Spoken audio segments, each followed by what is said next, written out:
Hello everybody, today, we delve into a question that lies at the very heart of human aspiration: what is the ultimate goal of an ideal society?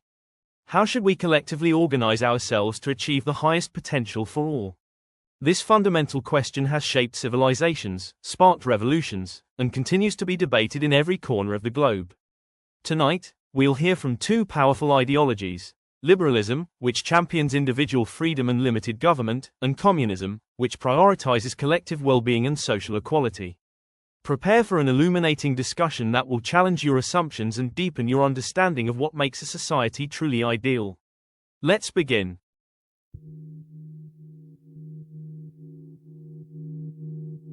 The pinnacle vision of liberalism is the complete liberation of the individual.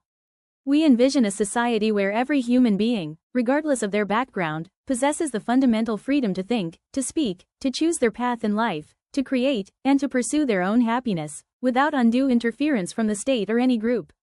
This isn't merely physical freedom, it's intellectual and moral freedom.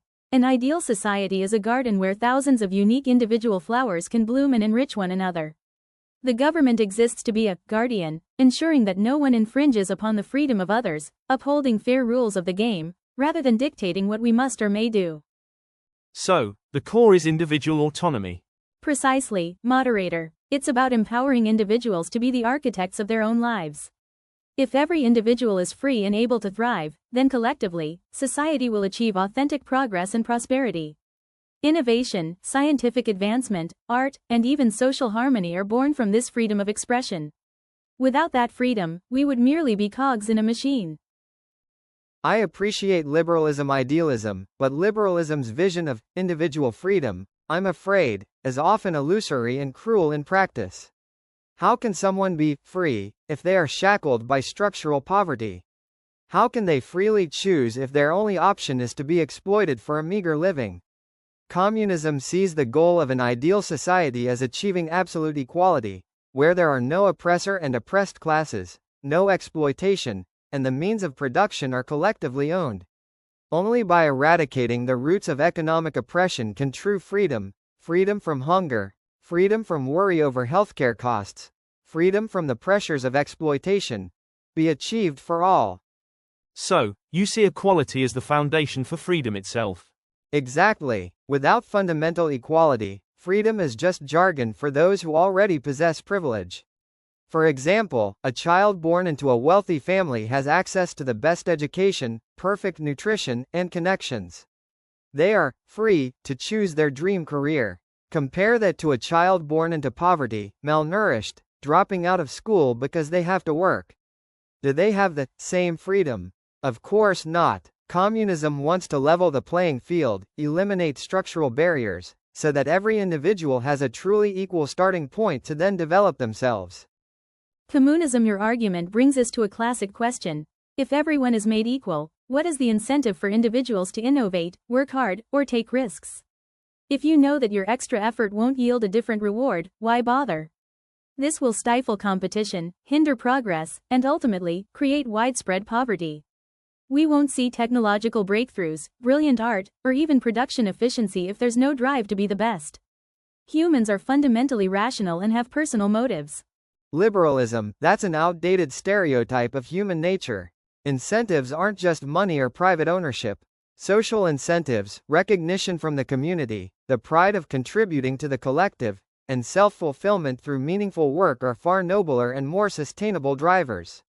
Haven't great scientists, legendary artists, or even dedicated medical professionals worked hard not solely for money, but out of an internal drive? Your liberalism system creates horrific inequality, where 1% control over half the world's wealth. That's not progress, that's a social disease. But the progress you speak of comes from individuals who have the space to be exceptional. When you force equality, you cut off the highest shoots, and in the end, everyone will be equal at the lowest level. We're talking about a history where centrally planned economies failed to provide basic necessities. That's not a myth, communist need. That's the bitter reality of scarcity and lack of choice. And global financial crises, mass layoffs, and millions of people without access to healthcare in capitalist countries are not bitter realities? That's the price that must be paid in the name of the freedom that liberalism glorifies. Communism doesn't cut off shoots. Communism ensures that every shoot has the same fertile ground to grow. And when society works together for collective goals, the potential created can far exceed what is achieved by greedy individualistic competition. Ladies and gentlemen, we have just witnessed a truly profound and insightful debate on the main goal of an ideal society. We've heard how liberalism envisions a society where individual liberty, personal autonomy, and free markets are paramount, leading to innovation and prosperity. Conversely, we've explored how communism posits a society striving for absolute equality, collective ownership, and the elimination of class distinctions, aiming for universal well-being. This debate clearly underscores that there is no simple, singular answer to such a complex and deeply philosophical question. Each perspective offers its unique strengths and challenges, reflecting the diverse aspirations of humanity. However, it is precisely through such open and earnest discussions that we gain a richer understanding of these fundamental principles. Thank you to our courageous speakers for sharing their perspectives, and thank you to all of you, our attentive audience, for your engagement and thoughtful consideration. May this debate serve as a catalyst for continued reflection and dialogue as we collectively strive towards a more ideal future. Don't forget to like, share, and subscribe for the next episode of Pro and Contra. See you.